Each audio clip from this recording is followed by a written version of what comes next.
Good evening everybody. Let's crack UPSC CSE Hindi में आपका स्वागत है। और फिर से एक और नए कंटेंट के साथ, एक और नए विषय के साथ, एक और नए लक्ष्य के साथ 99 मिनट की श्रृंखला में आपका स्वागत है। जी हां, आज हम इस 99 मिनट की कक्षा में कवर करेंगे आर्ट एंड कल्चर। इस पर भी कई सारे लाल लालियों ने कमेंट्स किए थे कि सर आर्ट एंड कल्चर पर एक क्लास हो जाए तो बहुत बढ़िया हो जाएगा। उसी को ध्यान में रखते हुए हम लेकर आए हैं आर्ट्स एंड कल्चर की आज की कक्षा। आइए शुरुआत करते हैं बिल्कुल तेजी से। 99 मिनट का टारगेट है। सबसे पहले एक वैधानिक चेतावनी। इस कक्षा का मेन मकसद केवल रिवीजन करना है। इस कक्षा के माध्यम से किसी कंसेप्ट को सीखने समझने की योग्यता शायद नहीं आ सकती है। यह कक्षा उन विद्यार्थियों के लिए वरदान है जिन्होंने कई बार आर्ट एंड कल्चर पढ़ा है और एक वो संक्षिप्त में रिवीजन चाहते हैं। पर यह उन विद्यार्थियों के लिए बिल्कुल भी नहीं है जो बिल्कुल बेसिक से आर्ट एंड कल्चर को पढ़ना चाहते हैं। आइए शुरुआत करते हैं आज के कक्षा की। आयुष सिंह, भगत सिंह के ऊपर वीडियो क्यों नहीं बनाया? बहुत जल्दी उन पर भी वीडियो बनाएंगे हम। क्यों घबरा रहे हो?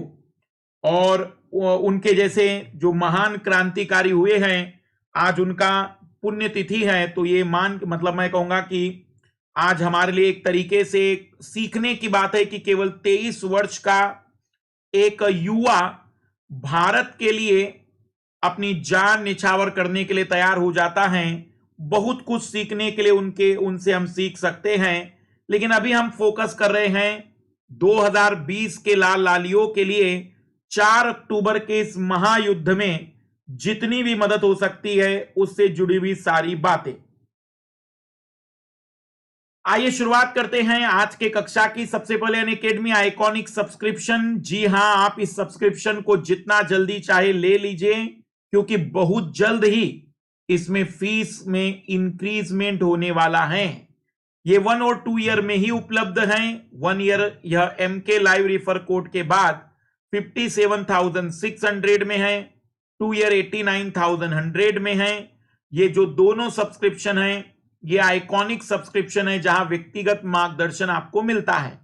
ये प्लस सब्सक्रिप्शन है, यहां पर भी MK live refer code use करने के बाद 1 ईयर का सब्सक्रिप्शन आपको 39,600 में प्रतिदिन 110 रुपए के खर्च में, और 2 साल का सब्सक्रिप्शन 57,600 में प्रतिदिन 80 रुपए के खर्च में मिल जाता है।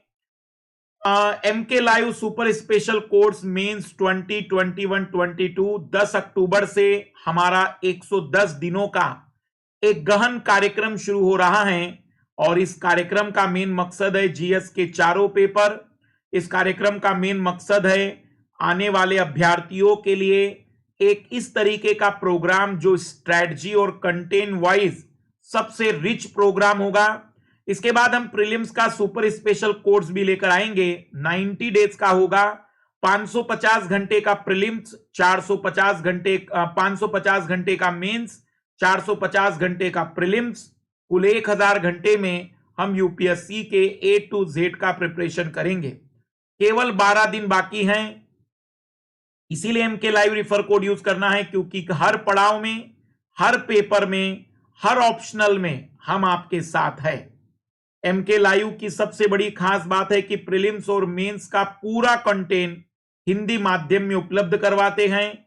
All subject, one educator, geography, polity, history, economics, ecology, environment science, IR, ethics, essay, हर जगह पर आप हमसे सहयोग प्राप्त कर सकते हैं। हमारा मेन मकसद है हिंदी माध्यम में फर्स्ट रैंक तय कराना। कला और संस्कृति के इस 99 मिनट के वीडियो में लाल लालियों क्या क्या कवर करने वाले हैं हम।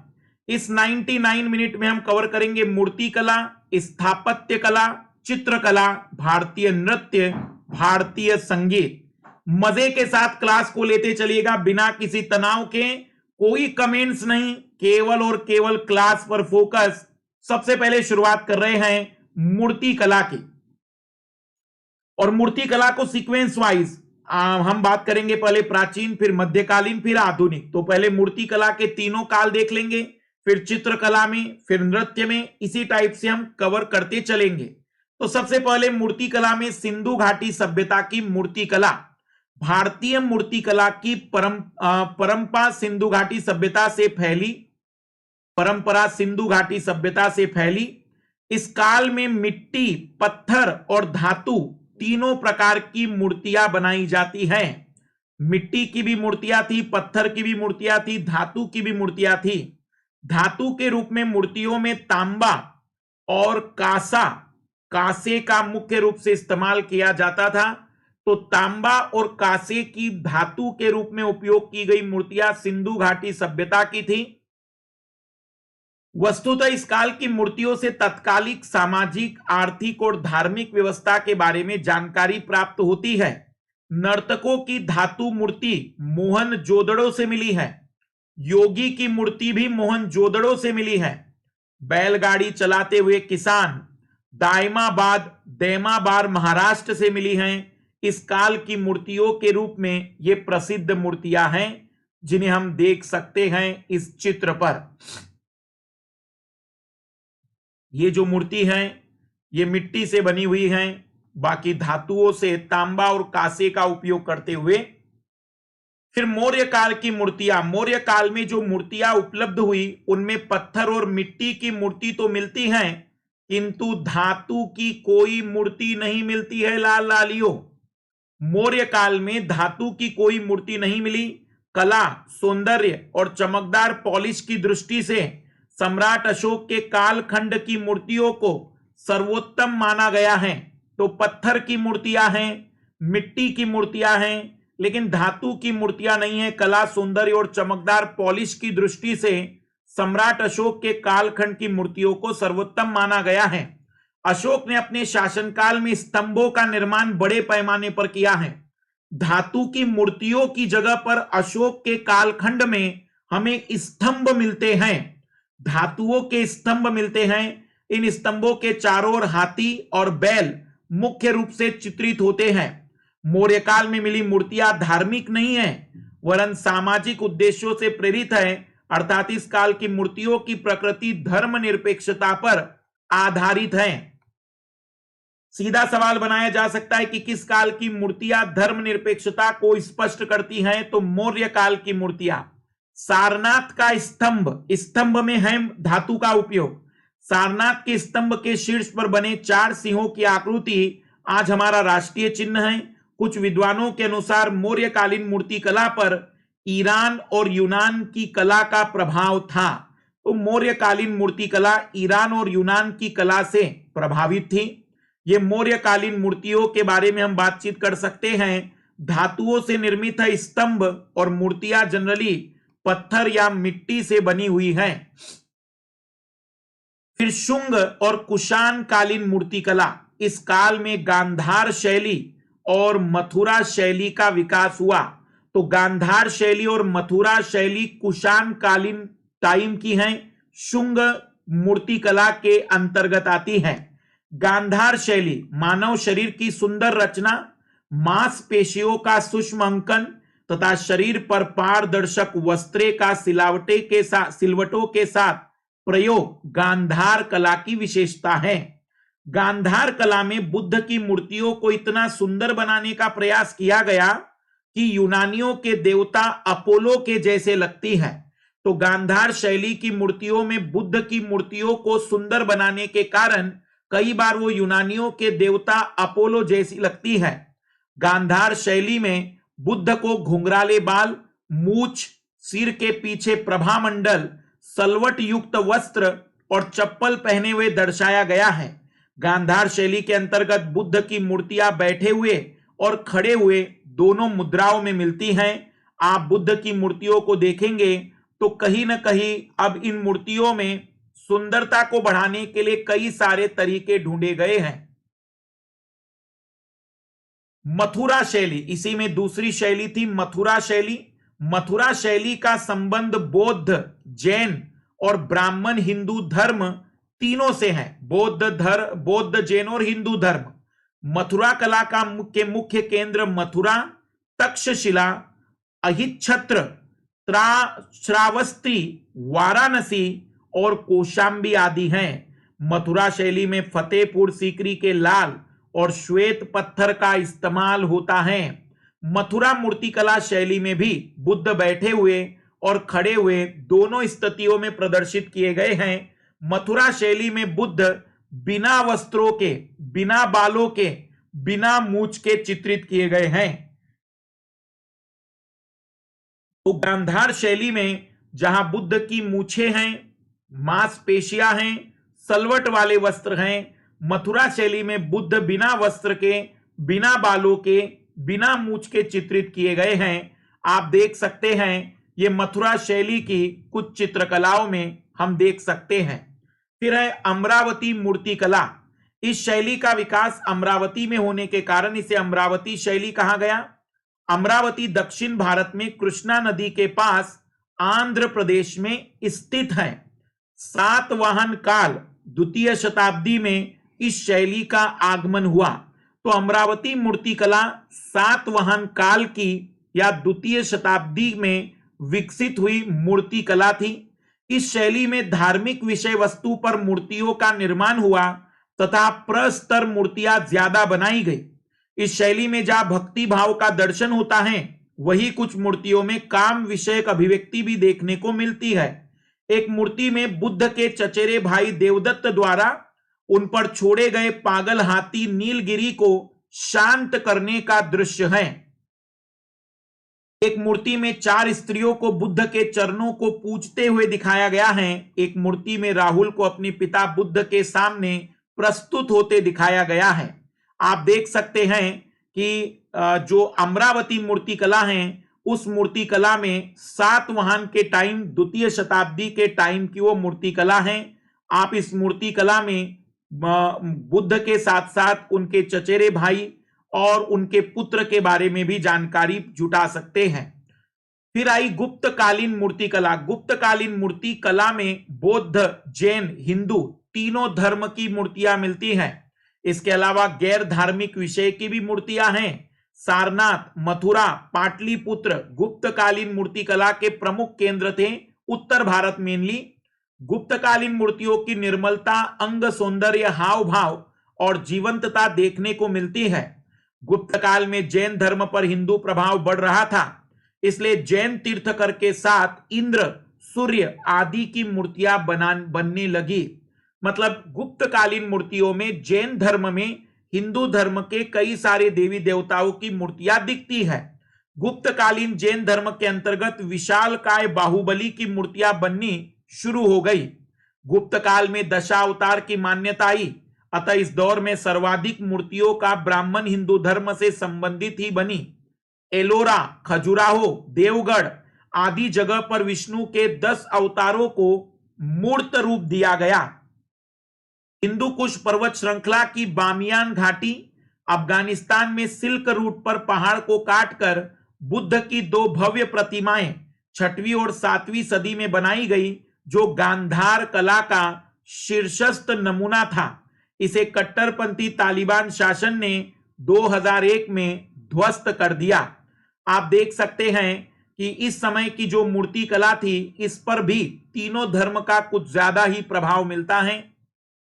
फिर है राष्ट्रकूटकालीन मूर्तिकला। इस दौर में मुख्यतः महाराष्ट्र का एलोरा, एलिफेंटा, कन्हेरी में मूर्ति शिल्प का काम हुआ।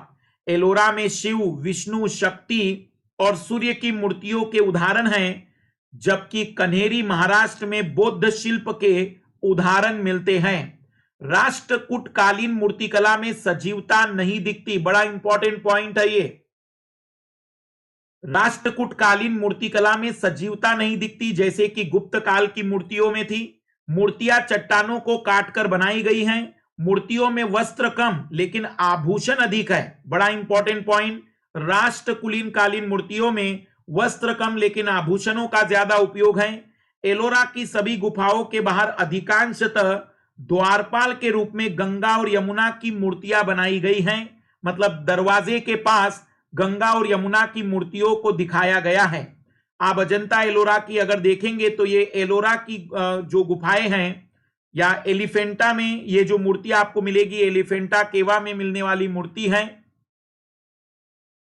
फिर है पाल कालीन मूर्तिकला। बंगाल के पाल शासक बौद्ध थे, इसलिए उनके शासनकाल में बौद्ध कला को प्रश्रय मिला। तो पाल कालीन में बौद्ध की मूर्तिकला है। पाल शैली में बनी मूर्तियों में भाव, अलंकरण और लक्षणों की प्रधानता है। पाल कालीन मूर्तिकला पर सारनाथ कला का प्रभाव माना गया है, जिसके अंतर्गत पारदर्शी वस्त्र पहनी मूर्तियां प्रमुख मिलती है। मतलब सारनाथ के क्षेत्र में जिस प्रकार से पारदर्शी वस्त्र वाली मूर्तियां हैं, पाल कालीन मूर्तिकला भी कुछ इसी प्रकार की हैं। पाल कालीन मूर्तियों का निर्माण भूरे और काले रंग के मुलायम बेसाल्ट पत्थरों से हुआ है। पाल मूर्तियां लेख युक्त है और तिथियां भी दी गई है। पाल प्रतिमाओं में लौकिक विषयों का अभाव है। इसका मतलब व्यवहारिकता या वास्तविक सामाजिक जीवन नहीं मिलता है। नालंदा, गया, काशीपुर, शकरबंद, कुर्कीहार आदि पाल मूर्तिकला के प्रमुख स्थलों में शामिल हैं। फिर है बुंदेलखंड खजुराहो की मूर्तिकला। बुंदेलखंड खजुराहो बहुत ही प्रसिद्ध हैं, क्योंकि इनकी मूर्तियों में काम के प्रति जो मानव की एक तरीके से अभिलाषा है उसको व्यक्त करने का प्रयास किया गया है। खजुराहो में मंदिर की दीवारों, गर्भगृह, शिखर आदि जगहों पर मूर्तियां बनाई गई है। मतलब खजुराहो में जो मंदिर की दीवार होती थी उसे मूर्ति से बिल्कुल बदल दिया जाता था, मंदिर के गर्भगृह में भी और शिखर पर भी। खजुराहो की मूर्तियों में काम के लक्षण स्पष्ट रूप से दिखाई देते हैं। खजुराहो की मूर्तियों में मेनली सेक्सुअल रिलेशनशिप को समझाने की कोशिश की गई है। इन मूर्तियों में आभूषण, अलौकिकता और नृत्य की प्रधानता है। आप इन मूर्तियों में देख सकते हैं कि मुख्य रूप से यहां पर नृत्य और सेक्सुअल रिलेशनशिप को स्पष्ट करने का सबसे बड़ा मतलब इसी दौरान माना जाता है कि भारत में जो एक उपन्यास लिखा गया था सेक्सुअल रिलेशनशिप पर, वो इसी दौरान का था। सल्तनत कालीन मूर्तिकला। मुसलमान शासकों के दौरान, अब दिल्ली सल्तनत में आ गए हम, मुसलमान शासकों के दौर में मूर्ति कला को राजकीय प्रश्रय न मिल पाने के कारण मूर्ति कला स्थानीय और क्षेत्रीय स्तर पर कोणार्क, जगन्नाथपुरी, विजयनगर, तंजौर की मूर्तियों का निर्माण सल्तनत काल में ही हुआ। इसका मतलब मूर्ति कला को उतना ज्यादा यहां पर सपोर्ट नहीं किया गया, लेकिन कुछ जगहों पर जैसे कोणार्क, जगन्नाथपुरी, विजयनगर, तंजौर की मूर्तियों का निर्माण सल्तनत काल का है, इसलिए कम मात्रा में ही सही, लेकिन यहां पर मूर्ति कला का कहीं ना कहीं विकास थोड़ा बहुत हो रहा था क्षेत्रीय स्तर पर। फिर मुगल कालीन मूर्तिकला। मुगल काल में भी मूर्तिकला राजकीय संरक्षण से दूर थी। अकबर की सहिष्णुता के कारण जयमल और फत्ता की मूर्तियां आगरा के किले में बनाई गई। मुगल काल में हाथी दांत से कलात्मक मूर्तियां बनाने की नई कला विकसित हुई। तो हाथी दांत का उपयोग किस समय के मूर्तिकारों ने किया है? मुगल कालीन। यहां पर अगर मूर्ति कला की हम बात करें तो अकबर के दौर में मूर्ति कला के कुछ जानकार लोगों को प्रश्रय दिया गया। फिर आधुनिक काल, ब्रिटिश काल की मूर्ति कला। लखनऊ में इस दौरान मूर्ति कला से संबंधित महत्वपूर्ण आर्ट स्कूल खोला गया। बंगाल, मुंबई, जयपुर, मद्रास, ग्वालियर, उत्तर प्रदेश, पंजाब मूर्ति कला के प्रमुख केंद्रों के रूप में ब्रिटिश काल में सामने आए। आजादी के बाद देवी प्रसाद राय चौधरी यूरोपीय शैली से विलक पहले ऐसे मूर्तिकार थे जिन्होंने भारतीय स्पर्श देने के साथ कांस्य माध्यम में काम किया। तो देवी प्रसाद राय चौधरी, इनका नाम याद रखिएगा आजादी के बाद। लेकिन बिहार के पटना में शहीद स्मारक देवी प्रसाद राय चौधरी ने ही बनाया, पटना का शहीद स्मारक। इसके बाद राम किंकर बैज ने मूर्ति कला में नए आयाम जोड़े और भारतीय मूर्ति कला को सुदृढ़ आधार प्रदान किया। आज की मूर्ति कला में नए प्रयोग हो रहे हैं। प्लास्टर ऑफ पेरिस से सुंदर मूर्तियां निर्मित की जा रही हैं। जयपुर देश में मूर्ति कला का प्रमुख केंद्र है। आधुनिक भारत में धातु कला के प्रमुख केंद्र हैं मद्रास, तिरुचिरापल्ली, तंजौर, मुंबई, भुज और वाराणसी। तांबे और कांसे के धातु कार्य के लिए उत्तर प्रदेश का मुरादाबाद प्रमुख है।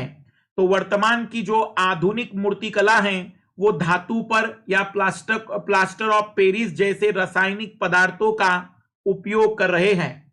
तो ये पहला था प्राचीन काल से लेकर आधुनिक काल तक की मूर्तिकला और उनके कुछ विशिष्ट लक्षण जो भारत के मूर्तिकला का पूरा इतिहास आपके सामने रखते हैं। आइए लाल लालियों दूसरे हिस्से पर आते हैं, भारत की स्थापत्य कला। स्थापत्य का मतलब भवन निर्माण से जुड़ी हुई। सिंधु घाटी सभ्यता की स्थापत्य कला। सिंधु घाटी सभ्यता का काल 3500 से 1500 ईसा पूर्व तक माना जाता है। मतलब हम अगर बात करें तो लगभग 5500 साल पहले की हम बातचीत कर रहे हैं। इस सभ्यता की इमारतें पक्की ईंटों की बनाई जाती थी।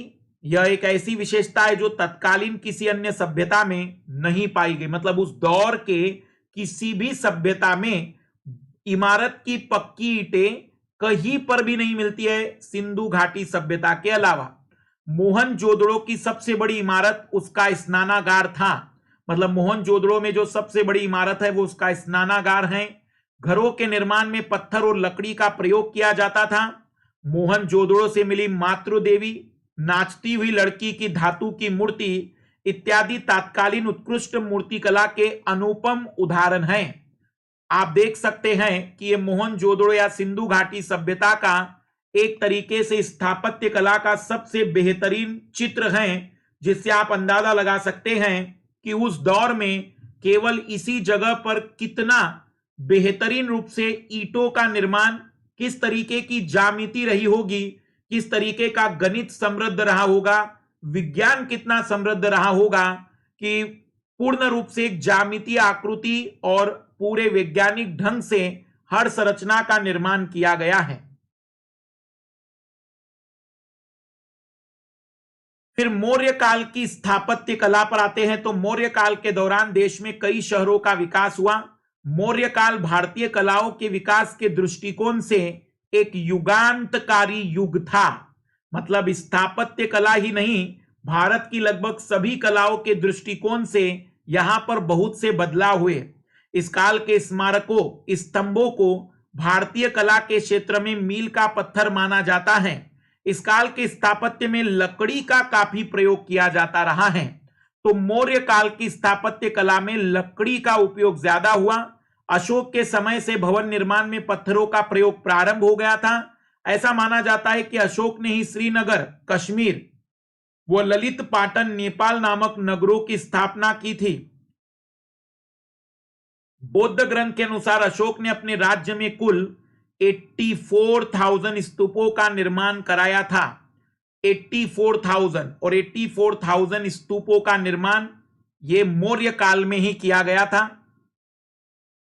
स्थापत्य के दृष्टिकोण से सांची, भारहूत, बोधगया, अमरावती, नागार्जुन कोंडा के स्तूप प्रसिद्ध हैं। अशोक के समय से ही भारत में बौद्ध स्थापत्य शैली की शुरुआत हुई। इस काल के दौरान गुफाओं, स्तंभों, स्तूपों और महलों का निर्माण कराया गया। पत्थरों पर पॉलिश करने की कला इस काल में इस स्तर पर पहुंच गई थी कि आज भी अशोक की पॉलिश में चमक है। मौर्यकालीन स्थापत्य और वास्तुकला पर ग्रीक, फारसी और मिस्र की संस्कृतियों का पूरी तरह से प्रभाव दृष्टिगोचर होता है। तो किस काल में स्थापत्य कला पर ग्रीक, फारसी और मिस्र की संस्कृतियों का प्रभाव दिखाई देता है? मौर्यकालीन स्थापत्य कला पर आप देख सकते हैं कि मौर्यकालीन स्थापत्य कला पर कई प्रकार के विदेशी संस्कृतियों का प्रभाव देखने को मिलता है। फिर शुंग, कुषाण और सातवाहन की स्थापत्य कला, उसी सीक्वेंस में आगे बढ़ रहे लाल लालियों हम। मौर्य वंश के बाद उत्तर भारत में शुंग और कुषाण वंशों और दक्षिण में सातवाहन वंशों का शासनकाल आया।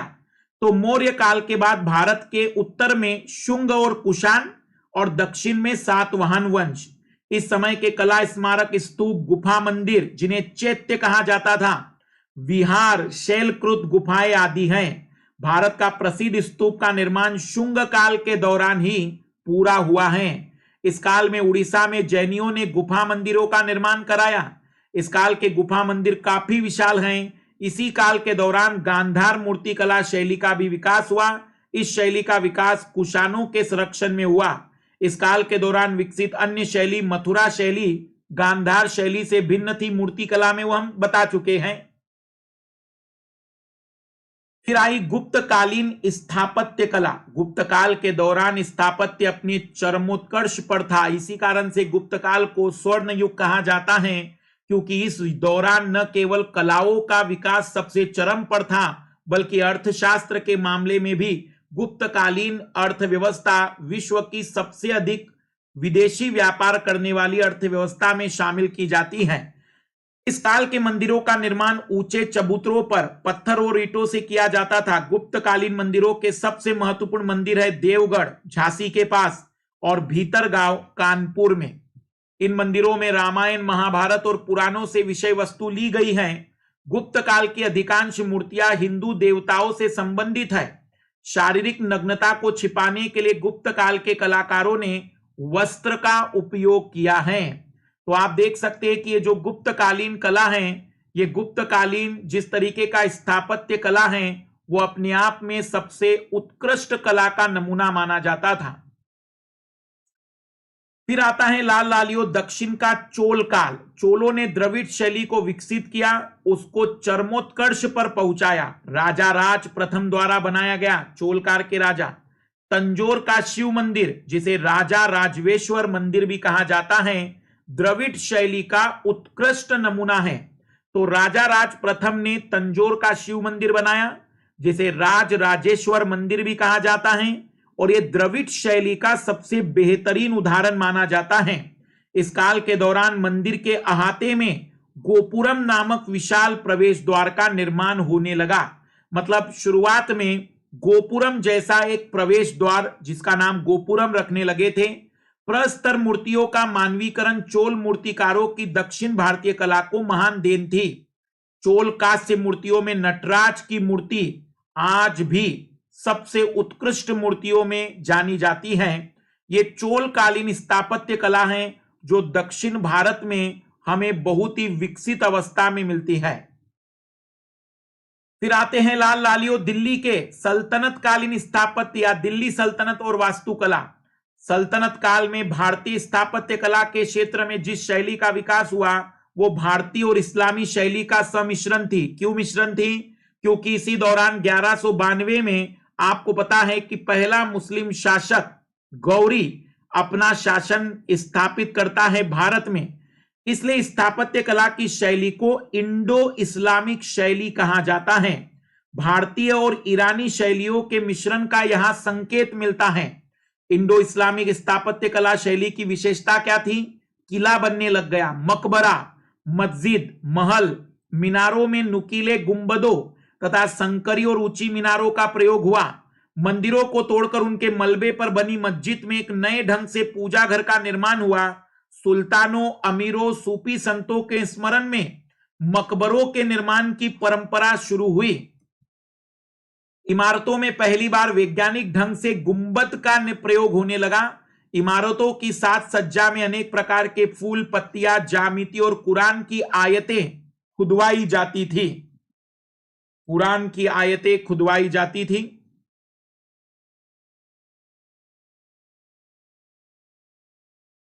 जैसे आप देख सकते हैं कि इस्लामिक लक्षण अब स्थापत्य कला में प्रवेश कर रहे हैं। इस्लामिक लक्षण स्थापत्य कला में प्रवेश कर रहे हैं। मुगल कालीन स्थापत्य कला दिल्ली सल्तनत काल में प्रचलित वास्तुकला की भारतीय इस्लामी शैली का विकास मुगल काल में हुआ। मुगल कालीन वास्तुकला में फारस, तुर्की, मध्य एशिया, गुजरात, बंगाल, जौनपुर आदि स्थानों की शैलियों का अनोखा मिश्रण हुआ था। मुगल काल में वास्तुकला के क्षेत्र में पहली बार आकार एवं डिजाइन की विविधता का प्रयोग, निर्माण की सामग्री के रूप में पत्थर का प्रयोग, संगमरमर पर जवाहरात से की गई जड़ावट का प्रयोग भी इस काल की विशेषता थी। ताजमहल, लाल किला। फिर भारतीय मंदिरों की स्थापत्य कला की अगर हम बात करें तो 6वीं शताब्दी तक उत्तर और दक्षिण भारत में मंदिर वास्तुकला शैली लगभग एक समान थी। लेकिन छठी शताब्दी के बाद प्रत्येक क्षेत्र का भिन्न भिन्न दिशाओं में विकास हुआ। मतलब छठवीं शताब्दी तक पूरे भारत में अगर मंदिरों को हम देखें तो लगभग वो एक प्रकार की आकृति, एक प्रकार की स्थापत्य कला को दर्शाते थे। लेकिन छठी शताब्दी के बाद अलग अलग क्षेत्र में मंदिर की स्थापत्य कला में भी अंतर आने लगा। इसी क्रम में हमें तीन प्रमुख शैलियां देखने को मिली, नागर शैली, द्रविड़ शैली और बेसर शैली। छठवीं शताब्दी के बाद ये नागर शैली के मंदिर हैं, आप देख सकते हैं। ये द्रविडियन स्टाइल, द्रविडियन शैली के मंदिर हैं। और ये नागर शैली, द्रविड़ शैली और बेसर शैली के मंदिरों को आप देख सकते हैं। जो द्रविडियन शैली है वहां पर जो ऊपरी हिस्सा है वो बिल्कुल कम आकृति या फिर कम मूर्ति वाला है, या मूर्तियां बिल्कुल भी नहीं है। वहीं पर नागर शैली में मूर्तियां और जो शीर्ष है वो थोड़ा सा ऊंचा और ऊपर एक गुंबदनुमा संरचना है।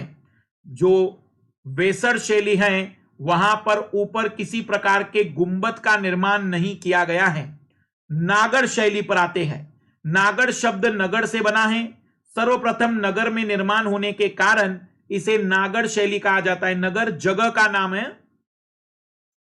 यह संरचनात्मक मंदिर स्थापत्य की एक शैली है जो हिमालय से लेकर विंध्य पर्वत तक के क्षेत्र में प्रचलित थी। 8वीं से 13वीं शताब्दी के बीच उत्तर भारत में मौजूद शासक वंशों ने इसे पर्याप्त संरक्षण दिया। नागर शैली की पहचान विशेषताओं में समतल छत से उठती हुई शिखर की प्रधानता पाई जाती है। समतल छत से उठता हुआ शिखर, इसे अनुप्रस्थिका और उत्थापन समन्वय भी कहा जाता है। शब्द पर गौर करना, अनुप्रस्थिका और उत्थापन समन्वय। नागर शैली के मंदिर आधार से शिखर तक चतुष्कोणीय होते हैं। चतुष्कोणीय, आधार से शिखर तक चतुष्कोणीय होते हैं। हर एक जगह पर चतुष्कोणीय इस प्रकार से होंगे। ये मंदिर ऊंचाई में 8 भागों में बांटे गए हैं जिनके नाम इस प्रकार हैं। आधार, जिसे मूल कहेंगे, गर्भगृह, मसरक, नींव और दीवारों के बीच का भाग, जंघा दीवार कहलाती है, कपोत, कार्निस, शिखर, गल, गर्दन, वर्तुलाकार, आमलक ऊपर, और कुंभ, शूल सहित कलश जो सबसे ऊपर रखा जाता था। इस शैली में बने मंदिरों को उड़ीसा में कलिंग, गुजरात में लाट और हिमालय क्षेत्र में पर्वतीय कहा गया है। मतलब ये जो मंदिर थे उड़ीसा में इन्हें कलिंग कहा गया, गुजरात में लाट कहा गया, हिमालयी क्षेत्र में पर्वतीय नाम दिया गया। फिर नागर शैली, जो नागर शैली अगर हम देखेंगे तो आप देख सकते हैं, और उसके ऊपर फिर तो लगभग 10 भागों में इसका नामकरण किया गया है जो नागर शैली में मिलने वाले मंदिर है। फिर लाल लालियो द्रविड़ शैली है। कृष्णा नदी से लेकर कन्याकुमारी तक दक्षिण में द्रविड़ शैली के मंदिर पाए जाते हैं। द्रविड़ शैली की शुरुआत 8वीं शताब्दी में हुई और सुदूर दक्षिण भारत में इसकी दीर्घ जीविता 18वीं शताब्दी तक बनी रही, 1000 वर्षों तक।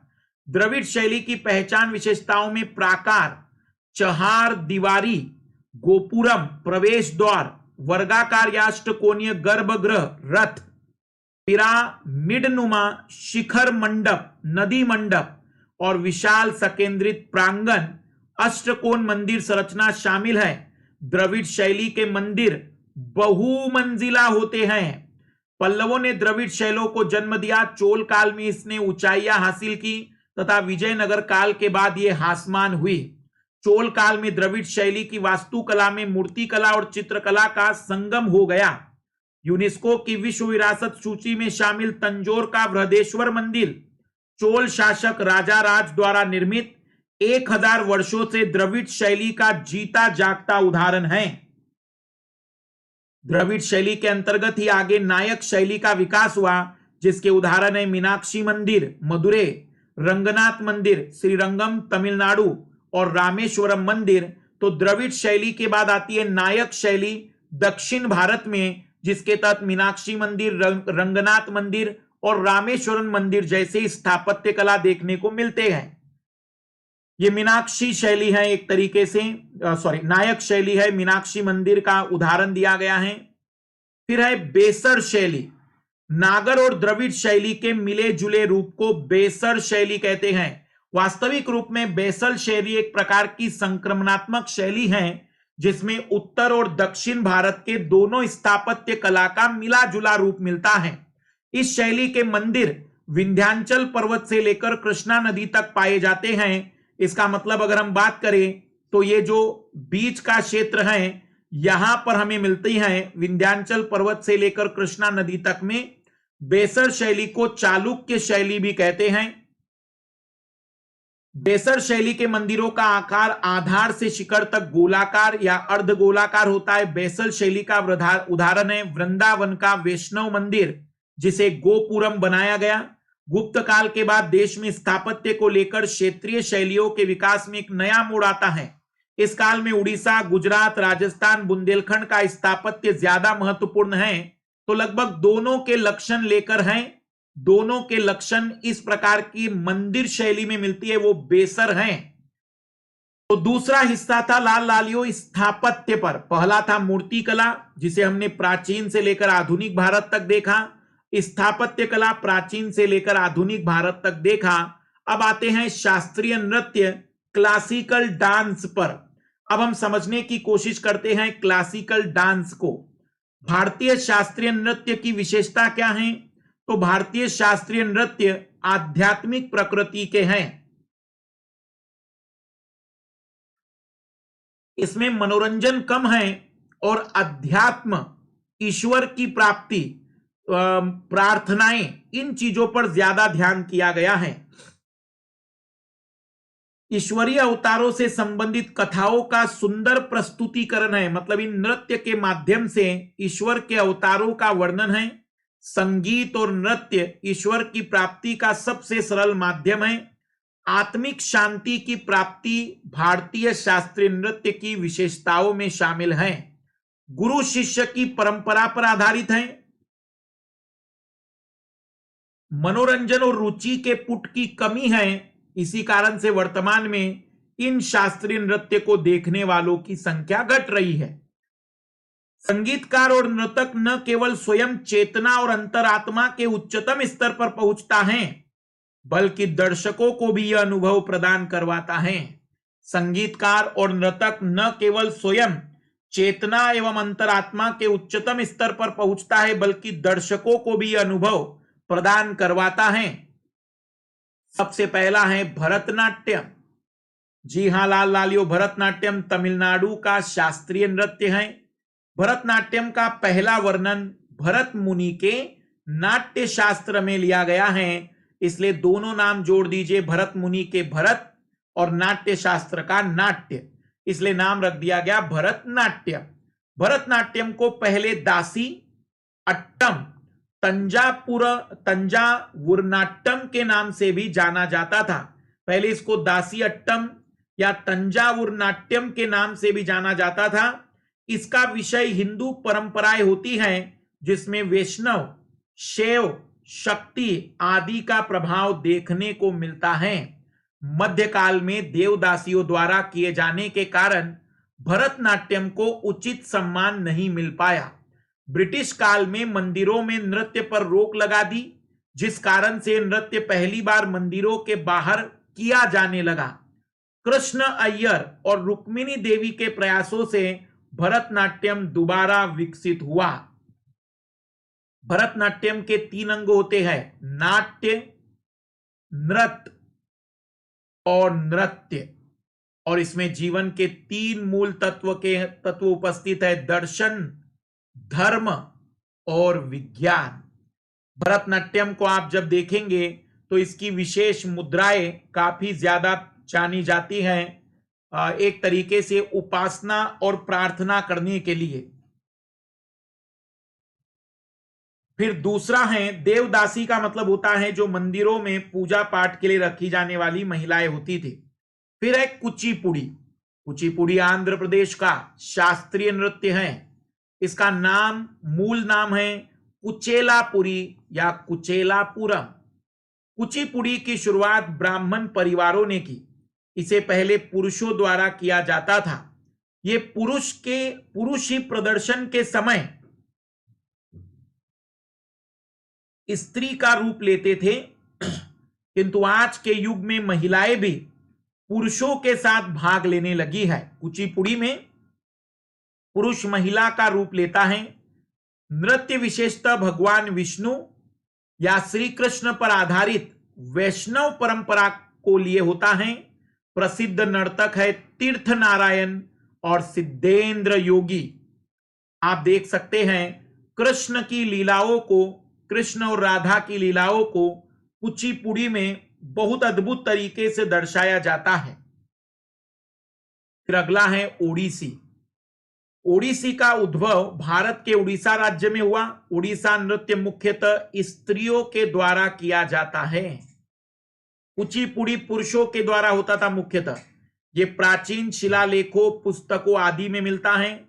आधुनिक काल में इसका पुनर्विकास हुआ है। विशेष रूप से यह नृत्य भगवान विष्णु के जगन्नाथ अवतार की कथाओं पर आधारित है। वैसे भी आप जानते हैं कि उड़ीसा में जो पुरी है वह जगन्नाथ मंदिर के लिए बहुत प्रचलित है। तो उड़ीसी जो नृत्य वो जगन्नाथ अवतार की कथाओं पर आधारित है। तथापि इसमें भगवान शिव और सूर्य की कथाओं को भी नृत्य के रूप में प्रस्तुत किया जाता है।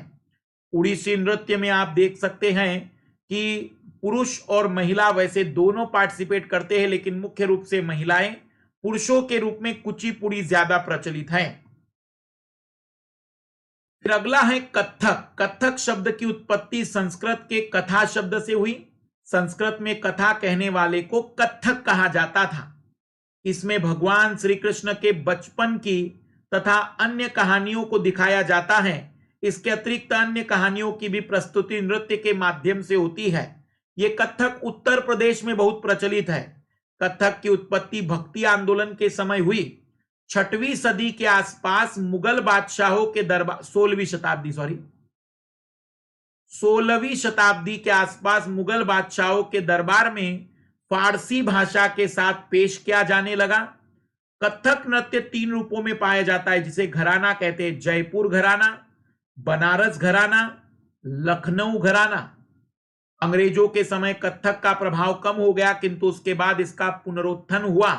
इस नृत्य में मुख्यतः इसके पैरों का मूवमेंट होता है। जो ता थई तत थई वाले जो शब्द हैं, शंभू महाराज, लच्छू महाराज, बिरजू महाराज, पंडित जयलाल, पंडित नारायण प्रसाद, पंडित सुंदर प्रसाद, तो ये जो अलग अलग घराने हैं उसके अनुसार इनके नामकरण भी रखे गए हैं। कथक जो कि हिंदी सिनेमा में सबसे ज्यादा उपयोग किया गया है, तो इसे आप लोग परिचित होंगे। बस नाम याद रखिएगा कि जो लोग इस समय इसमें जानकार है ये पूछा जाता है। फिर अगला है कथकली। कथकली कथकली केरल का प्रसिद्ध संगीत नृत्य है। कथक, कथा और कली का मतलब प्रदर्शन, तो कथा और प्रदर्शन 17वीं सदी में इसका विकास हुआ। केरल का ही है ये। इसका आविष्कार राजा तंपुरान ने रमनट्टम के रूप में किया था, जो विकसित होकर कथकली के रूप में विकसित हुआ। तो तंपुरान ने रमनट्टम के रूप में विकसित किया, बाद में ये कथकली के रूप में डेवलप हुआ। कथकली भी कथक की तरह विशेष तरह की कहानियों को कहने की कला है। इसके प्रसिद्ध नर्तक कलामंडलम कुरूप, कलामंडलम गंगाधरन, कलामंडलम नीलकंठन, कलामंडलम शंकरन, कलामंडलम हैदर अली, कलामंडलम हरिदास। इनके नर्तकों को कलामंडलम के नामों से सुशोभित किया जाता है। जैसे कथक के लिए महाराज हैं, या फिर हम कह सकते हैं उसी प्रकार से इनके जो नर्तक होते उन्हें कलामंडलम के नाम से जाना जाता है। इसकी वेशभूषा काफी विशिष्ट होती है, और ये जो वेशभूषा है इसे कुछ हम कह सकते हैं कि अलग ही पहचान मिलती है। चेहरे की भाव भंगिमाएं काफी विशिष्ट होती है इसमें। फिर अगला है मोहिनी अट्टनम। मोहिनी अट्टनम भी केरल में ही है लालियो। मोहिनी अट्टनम केरल का शास्त्रीय नृत्य है। इसमें मुख्य रूप से महिलाओं के द्वारा किया जाता है। मोहिनी नाम आपको पता होगा कि क्यों रखा गया होगा। इस नृत्य को कथकली से अधिक पुराना माना जाता है।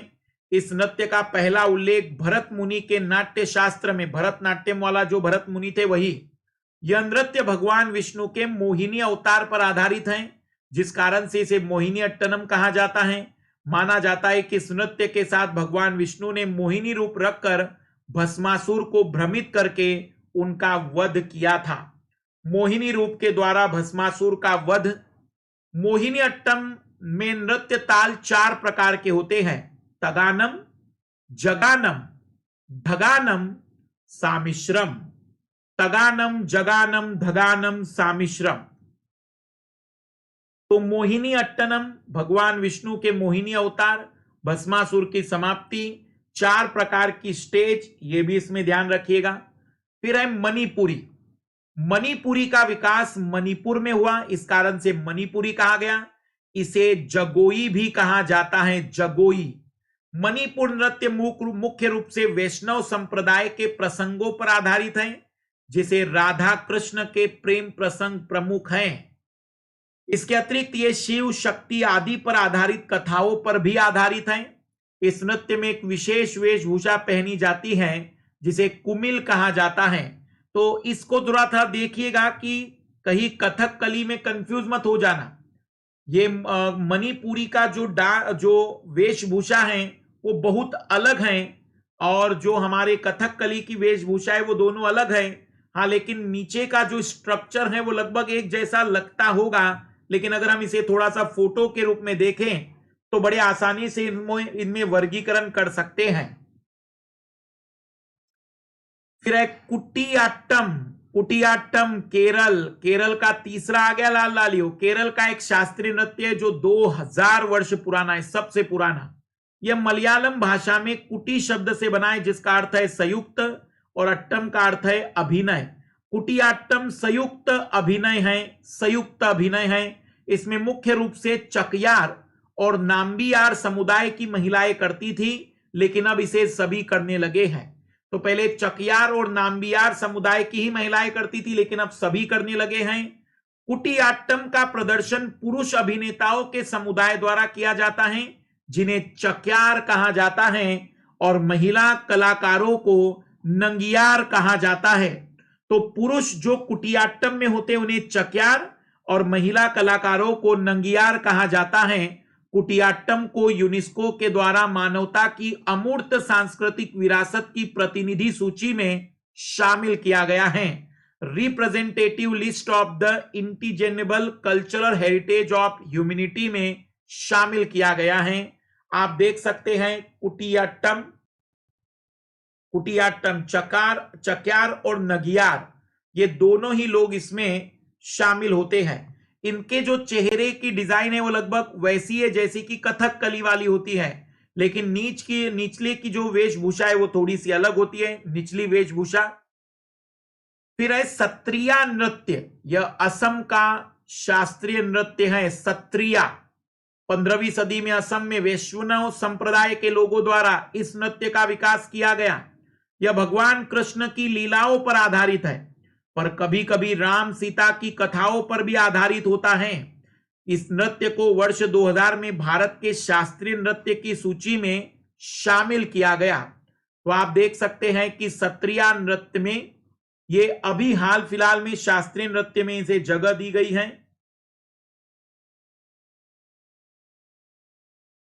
फिर आते हैं नाट्य मंच पर, पारंपरिक नाट्य मंच पर आते हैं। नाट्य मंच मतलब कहीं ना कहीं यहां पर संगीत की जगह पर व्यक्ति अपने बोलचाल के माध्यम से, अपने कम्युनिकेशन के माध्यम से किसी प्रकार की बात को प्रस्तुत करता है। पहला है भांड पाथेर। भांड पाथेर कश्मीर की लोक कला है।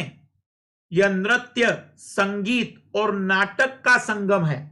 इसमें केवल नाटक नहीं है, संगीत भी है और नृत्य भी है। इसमें हास्य रस को प्राथमिकता दी जाती है, किंतु साथ ही व्यंग्य का तत्व भी शामिल होता है। भांड पाथेर हिंदू शासकों के समय में हिंदू मंदिरों में खेला जाता था। आप देख सकते हैं कि इस प्रकार का जो पूरी तरह से मंचन है, इसमें नृत्य भी है, इसमें संगीत भी है और इसमें नाट्य, तीनों चीजों का संगम मिलता है। फिर है स्वांग। स्वांग का अर्थ है किसी विशेष ऐतिहासिक या देवी देवता की नकल में स्वयं का श्रृंगार करना, उसी के अनुसार वेशभूषा धारण करना, उसी के चरित्र विशेष के अनुरूप अभिनय करना। यह राजस्थान की शैली है जो भरतपुर, उदयपुर के साथ ही हरियाणा में भी देखने को मिलती है। स्वांग आप देख सकते हैं कि स्वांग में किसी भी देवी देवता का रूप ग्रहण करने की कोशिश की जाती है। जैसे आपने कई बार देखा होगा कि पूरे शिव के रूप में एक व्यक्ति, जैसे कि शिव जी की कल्पना की जाती है, उसी रूप में वो अपने आप को प्रस्तुत करता है। फिर विष्णु जी के रूप में, कृष्ण के रूप में। इस विधा में हास्य की प्रधानता होती है, जिसमें विचित्र वेशभूषाओं में कलाकार हंसी मजाक के द्वारा दर्शकों का मनोरंजन करते हैं। स्वांग का मंचन खुले स्थान में किया जाता है। स्वांग कलाकार विभिन्न वेशभूषा में स्वांग भरकर आपसी संवादों और गीतों के द्वारा लोगों का मनोरंजन करते हैं। फिर है नौटंकी। नौटंकी का संबंध उत्तर प्रदेश से है। इसकी प्रमुख शैलियां कानपुर शैली, लखनऊ शैली, हाथरस शैली हैं। पहले नौटंकी में पुरुष ही स्त्री का अभिनय करते थे, परंतु वर्तमान में महिलाएं भी इसमें भाग लेने लगी है। नौटंकी में भी स्वांग की तरह हास्य रस की प्रधानता होती है। तो अभी तक तीनों ही कलाओं में हास्य रस को प्रधानता दी गई है। तो नौटंकी में अब पुरुष और महिला दोनों ही शामिल होने लग गए हैं और नौटंकी के माध्यम से हास्य रस को कहीं ना कहीं पुनः दर्शाने का प्रयास किया जाता है। फिर है भवाई। भवाई अथवा भवई नृत्य राजस्थान के प्रसिद्ध लोक नृत्यों में से एक है। यह नृत्य अपनी चमत्कारिता के लिए प्रसिद्ध है। इस नृत्य में विभिन्न शारीरिक करतब दिखाने पर अधिक बल दिया जाता है। इस नृत्य में घूंघट किए हुए नर्तकियां मुख्य भूमिका निभाती हैं। आपने देखा होगा कि मटकों के ऊपर मटका रखा जाता है। यह नृत्य तेज लय के साथ सिर पर 7-8 मटके रखकर किया जाता है।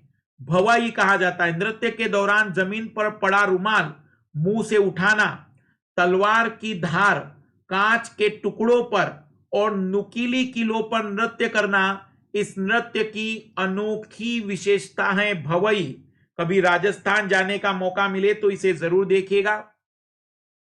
यह भवई नृत्य है जिसमें बहुत ही नुकीली चीजों पर नृत्य किया जाता है। जैसे कि शोले में जब गब्बर कहता है कि जब तक तुम्हारे पैर चलेंगे सांसें चलेगी, मुझे लगता है कि वहां हेमा मालिनी की जगह पर राजस्थान के भवई नृत्यांगना को बुलाया जाना चाहिए था, तो शायद नृत्य काफी लंबा चलता।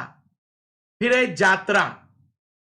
जात्रा भारत के पूर्वी क्षेत्र का लोक कला मंच का एक लोकप्रिय रूप है। पूर्वी क्षेत्र में यह कई व्यक्तियों के द्वारा किया जाने वाला एक नाट्य अभिनय है, जिसमें संगीत, अभिनय, गायन और नाटकीय वाद विवाद होता है। जात्रा के जरिए जन समूह को धार्मिक मान्यताओं की जानकारी दी जाती है। जात्रा के माध्यम से धार्मिक मान्यताओं के बारे में यह हास्य रस का नहीं है। संगीत, अभिनय, गायन, नाटकीय वाद विवाद सब कुछ इसमें शामिल है। ये जात्रा डांस जो पूर्वी भारत में बहुत ही ज्यादा प्रचलित है, हम इसे समझ सकते हैं।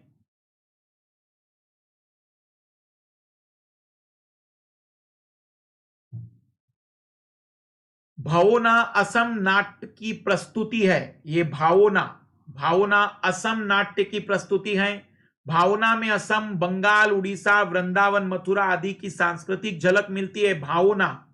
भावना के अंतर्गत नाटककार 2 भाषाओं को प्रयुक्त करता है, पहले संस्कृत में, बाद में ब्रज बोली अथवा असमिया में, क्योंकि असम में भी है।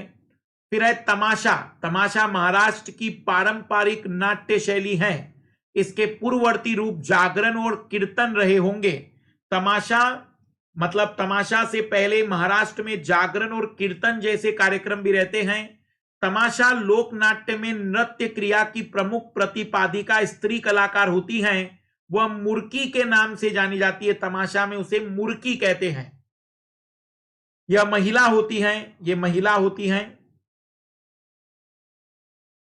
तमाशा में वास्तविक रूप में एक देवी देवताओं का या किसी भी राजा महाराजा की कथा का वर्णन किया जाता है।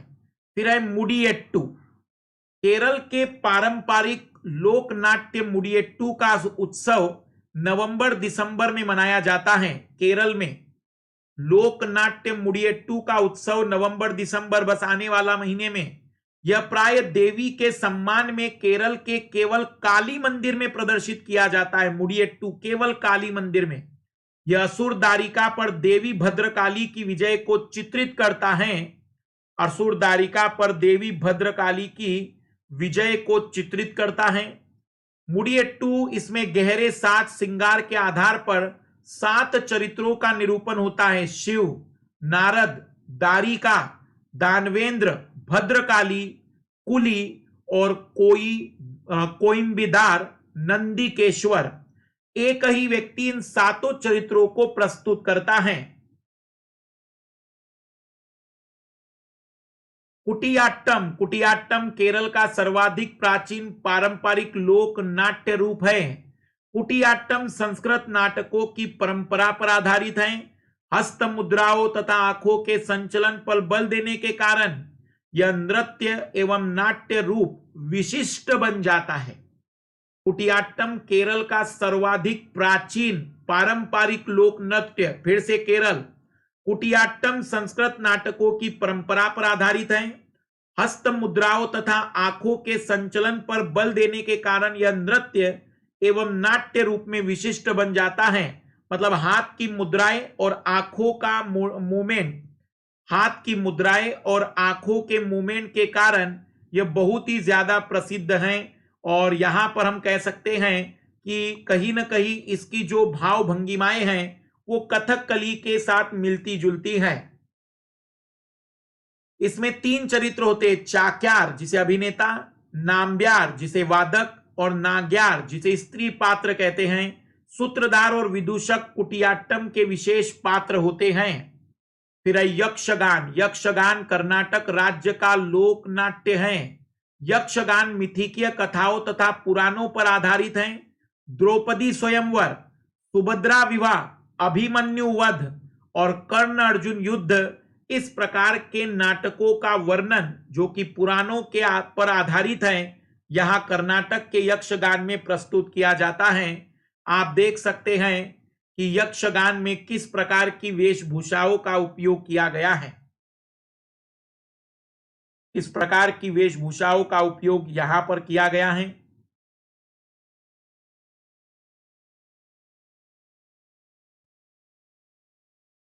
फिर ग्रामीण क्षेत्र में धार्मिक भावना की सशक्त पकड़ होने से इसकी लोकप्रियता में अपार वृद्धि हुई, जिसे इन स्थानों पर इनमें शामिल होने वाले कलाकारों को मिलने वाला उच्च सम्मान पूरकता प्रदान करता है।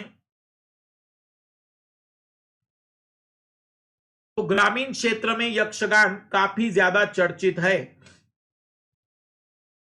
तमिलनाडु की पारंपरिक लोकनाट्य कलाओं में तेरुकुत्तू अत्यंत प्रिय माना जाता है। ये तमिलनाडु में तेरुकुत्तू लोक नाट्य कलाओं में, तेरुकुत्तू शाब्दिक अर्थ है सड़क पर किया जाने वाला नाट्य। यह मुख्यतः मारियम्मन और द्रौपदी अम्मा के वार्षिक मंदिर उत्सव के समय प्रस्तुत किया जाता है। यह मुख्यतः मारियम्मन और द्रौपदी अम्मा के वार्षिक मंदिर उत्सव के समय प्रस्तुत किया जाता है। तमिलनाडु का तेरुकुत्तू। तेरुकुत्तू के माध्यम से संतान की प्राप्ति और अच्छी फसल के लिए देवियों की आराधना, दोनों देवियों की आराधना की जाती है। फिर आते हैं लाल लालियों अंतिम पड़ाव की ओर, भारत की चित्रकला पर। अंतिम पड़ाव की ओर भारत की चित्रकला। सबसे पहले है तंजोड़ चित्रकला। तंजोड़ चित्रकला शास्त्रीय दक्षिण भारतीय चित्रकला के सबसे लोकप्रिय रूप में से एक है। तमिलनाडु के तंजावुर शहर का स्थानीय कला रूप है। तंजोड़ चित्रकला समृद्ध रंग, बाहरी समृद्धि और कला के लिए प्रसिद्ध है। तंजोड़ चित्रकला में चित्रकला कीमती पत्थर, कांच के टुकड़ों और सोने से सुशोभित है। 3D प्रभाव को शामिल करने के लिए चित्रकार चूना पत्थर का उपयोग करते हैं। अधिकांश चित्र के विषय वस्तु हिंदू देवी देवता और संत हैं। पेंटिंग लकड़ी और कपड़े से बने कैनवास पर बनाई जाती है। आप देख सकते हैं कि यहां पर 3D को दिखाने के लिए किस प्रकार से चित्रकार ने सोने का भी उपयोग किया है। 3D यहां की विशेषताओं में शामिल है। तंजोर चित्रकला की विशेषता यह है कि चित्रों में आकृतियों में एक गोल शरीर और अंडे के आकार की शानदार आंखें होती हैं। पर्दे और मेहराब से घिरी रहती है। आप देखना, जो भी चित्र हैं वो किसी प्रकार का मेहराब या पर्दे से घिरा हुआ है। आप इस वाले चित्र को भी देख लीजिए और आंखों को देखेंगे तो अंडाकार आंखें हैं। आंखों को देखेंगे तो अंडाकार आंखें हैं। फिर है मधुबनी चित्रकारी। मधुबनी चित्रकारी, मधुबनी बिहार का एक जिला है जिसका अर्थ है शहद का जंगल। मधुबनी, मधु मतलब शहद, वन मतलब वन, तो शहद का जंगल, शहद का वन। यह चित्रकारी मधुबनी जिले की स्थानीय कला है, इसलिए इसका नाम मधुबनी पेंटिंग पड़ा। यह कला प्रकृति और पौराणिक कथाओं की तस्वीरों, विवाह और जन्म के चक्र जैसे विभिन्न घटनाओं को चित्रित करती है। आप देख सकते हैं कि इसमें पक्षियों, पेड़ पौधों, इस प्रकार की चित्रकारिता को प्रदर्शित किया जाता है। ये मधुबनी चित्रकला की विशेषता है। क्योंकि वन है तो ऑब्वियसली इस प्रकार की चित्रकला का तो मिलना सामान्य सी बात रहेगी। मूल रूप से इन चित्रों में कमल के फूल, बांस, चिड़िया, सांप आदि कलाकृतियां भी पाई जाती है। प्रारंभ में रंगोली के रूप में रहने के बाद यह कला धीरे धीरे आधुनिक रूप में कपड़ों, दीवारों और कागज पर उतर आई है। मिथिला की औरतों द्वारा शुरू की गई इस घरेलू चित्रकला को अब पुरुषों ने भी अपना लिया है। तो मधुबनी चित्रकला को भी आप देख सकते हैं जिसमें प्राकृतिक चीजों का बहुत उपयोग किया गया है। माना जाता है कि यह चित्रकला राजा जनक ने राम सीता के विवाह के दौरान महिला कलाकारों से बनवाई थी। पहले तो सिर्फ ऊंची जाति की महिलाएं जैसे ब्राह्मणों को इस कला को बनाने की इजाजत थी, लेकिन समय के साथ ये सीमाएं खत्म हो गई हैं। मधुबनी चित्रकला में जिन देवी देवताओं को दिखाया जाता है वे है मां दुर्गा, काली, सीताराम, राधा कृष्ण, शिव पार्वती, गौरी गणेश और विष्णु के 10 अवतार। तो मधुबनी चित्रकला को आप देख सकते हैं, यह भी अपने आप में एक अद्भुत चित्रकला है। फिर है राजस्थानी चित्रकला। यह चित्रकला बेहतरीन गुणवत्ता की लघु चित्रकला है जो कागज पर और कपड़े के बड़े टुकड़ों पर बनाई जाती हैं। राज्य के विभिन्न भाग अपनी अपनी शैली से चिपके रहते हैं और इस प्रकार चित्रों के विभिन्न विद्यालयों के रूप में पहचाने जाते हैं। मतलब एक ही राज्य में कई प्रकार की शैलियां हैं। राजस्थानी चित्रकला के कई प्रसिद्ध स्कूल मेवाड़ शैली, हाड़ौती, मारवाड़, किशनगढ़, अलवर और धुंधार हैं। राजस्थानी चित्रकला में मुगल चित्रों का स्पष्ट प्रभाव है, हालांकि अपने तरीके से काफी अलग है। यह आप देख सकते हैं कि इस प्रकार की जो आकृतियां आपको दिखने को मिलेगी,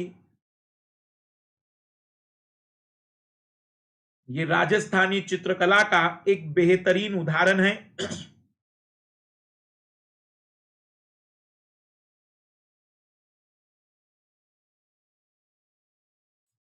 फिर है कलमेजुथु।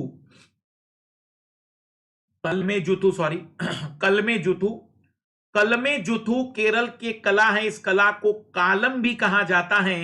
इसका प्रचलन केरल के मंदिरों और पावन उपवनों में होता है, जहां फर्श पर मां काली और भगवान आदि के चित्र बनाए जाते हैं।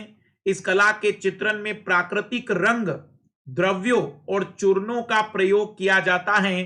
तो कलमेजेथु केरल की फिर से कलाओं के रूप में, तो क्या करिएगा आप लोग, केरल राज्य डालकर उसके लोक नृत्य, उसके लोक नाट्य और उसके चित्रकला को एक जगह लिख देना, क्योंकि हो सकता है सवाल सीधा ये बन जाए कि इनमें से कौन कौन सी कला केरल से जुड़ी हुई है, तो सीधा उसी से उत्तर दे सके। ये जमीन पर बनाई जाने वाली चित्रकला है जो केरल में कलमेजेथु है। कलमे जेथु सामान्यतः इसमें 5 रंगों का प्रयोग होता है। चित्र केवल हाथों से ही बनाए जाते हैं। बनाए गए चित्रों में सामान्यतः क्रोध अथवा अन्य मनोभावों की अभिव्यक्ति की जाती है। आप देख सकते हैं जमीन पर इसे हाथों से उकेरा जा रहा है, जैसे कि महाराष्ट्र में रंगोली होती है। इसका पीडीएफ मिल जाएगा लाल लालियो। पट्टचित्र, पट्टचित्र उड़ीसा की पारंपरिक चित्रकला है। पट्ट का अर्थ है कपड़ा। पट्टचित्र अपने जटिल विवरणों के साथ साथ पौराणिक कथाओं के लिए जाना जाता है। पट्टचित्रों में हिंदू देवी देवताओं को दर्शाया जाता है। फिर पत्ता चित्र, चित्रकाली। पत्ता चित्र का नाम संस्कृत के पत्ता जिसका अर्थ है कैनवास और चित्र का अर्थ है तस्वीर। इस प्रकार पत्ता चित्र कैनवास पर की गई चित्रकारी है, जिसे चटकीले रंगों का प्रयोग करते हुए सुंदर तस्वीरों और डिजाइनों में तथा साधारण विषयों को व्यक्त करते हुए प्रदर्शित किया जाता है। मतलब एक तरीके से जो आधुनिक चित्रकारिता के लक्षण मिलते हैं वो इसी में है। पत्ता चित्र चित्रकारी में अधिकांशतः पौराणिक चित्रण होता है। पत्ता चित्र पर चित्रकारी एक अनुशासित कला है। इसमें चित्रकार अपनी रंग सज्जा, जिसमें एक ही संगत वाले रंगों का प्रयोग किया जाता है, और नमूनों के प्रयोग की शैली का पूरा सख्ती से पालन होता है। लाल लालियो, इतने सारी चित्रकला में अगर कंफ्यूजन हो तो मेरी बात केवल ध्यान से सुनना। इस पूरी कक्षा का सबसे महत्वपूर्ण पॉइंट बता दे रहा हूं। जिस चित्रकला में, जिस लोक नृत्य में, जिस लोक नाट्य में, जिस स्थापत्य कला में या जिस मूर्ति कला में कुछ ऐसा कैरेक्टर हो जो डिफरेंशिएट हो सके, जिससे उसकी पहचान बनती हो, केवल उसी को याद कर लेना। और जैसे कि अब पत्ता चित्र चित्रकाली है तो इसमें कोई ऐसी विशेषता तो है नहीं, पर यदि कोई यूनिक कैरेक्टर मिले तो ही आप उसको याद रखें। जैसे देखना वारली लोक चित्रकला, इसमें यूनिक कैरेक्टर क्या है? इसमें जिस प्रकार के चित्र का वर्णन किया गया है वो किसी और जगह नहीं मिलता है। महाराष्ट्र अपनी वारली लोक चित्रकला के लिए प्रसिद्ध है। वारली एक जनजाति है जो मुंबई शहर के उत्तर में बसी है। वारली लोक चित्रकला का कोई लिखित प्रमाण तो नहीं मिलता इस कला का प्रारंभ कब हुआ, लेकिन 10वीं सदी ईसा पूर्व के आरंभिक काल में इसके होने के संकेत मिलते हैं। चित्रकारी का मुख्य रूप से महिलाएं करती हैं। पौराणिक पात्र देवी देवताओं के रूपों में नहीं दर्शाया जाता, बल्कि सामाजिक जीवन के विषय के रूप में दर्शाया जाता है। यहां पर ट्रायंगल का उपयोग किया जाएगा, सर्कल का उपयोग किया जाएगा, स्क्वायर का उपयोग करके चित्र बनाए जाते हैं। इसमें इस तरीके से मनुष्य की आकृति बनाई जाती है और अपने आप में यूनिक है, और यूनिक है इसलिए आसानी से पहचान में आ जाएगा। अपने आप में यूनिक है इसलिए आसान से पहचान में आ जाएगा। यहां कोई देवी देवता नहीं है। रोजमर्रा की जिंदगी से जुड़ी घटनाओं के साथ साथ मनुष्य और पशुओं के चित्र भी बनाए जाते जो बिना किसी योजना के सादी शैली में चित्रित किए जाते हैं। देखना इसमें सर्कल, ट्रायंगल, आयत, सब चीजों का, रेखा, मतलब पूरी तरह से गणित में जो ज्यामिति है उसका प्रयोग किया गया है। आप इस चित्र को देखकर, इस चित्र को याद रखकर भी इसके बारे में कल्पना कर सकते हैं।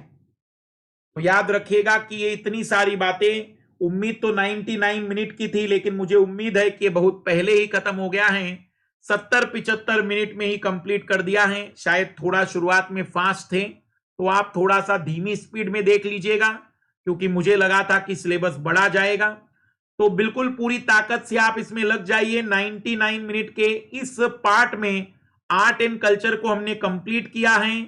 अब अगले 99 मिनट में कोई एक ही विषय हम खत्म कराएंगे, तो वो विषय कौन सा होना चाहिए आप इसमें कमेंट्स कर सकते हैं। 30 तारीख को अनअकैडमी चैंपियन कॉन्क्लेव रखा गया है। 30 सितंबर को अनअकैडमी चैंपियन कॉन्क्लेव में पिछले 2019 के 14 टॉपर और अनअकैडमी के 10 टॉप एजुकेटर के साथ सीधा ज्वाइंट सेशन है। लाल लालियो 3 बजे इसमें हमारा सेशन है। 3 बजे वाले इस सेशन को मिस मत करिएगा। इस सेशन के माध्यम से हम और आप एक मंच पर टॉपर से और हमसे एक्सपर्ट सलाह ले सकते हैं। तो 30 सितंबर दोपहर 3 बजे इंतजार करिएगा। टॉपर का हमारे साथ हम बात करेंगे आपके डाउट और क्वेश्चनों को लेते हुए एक बेहतरीन स्ट्रेटजी की। सभी को बेस्ट ऑफ लक।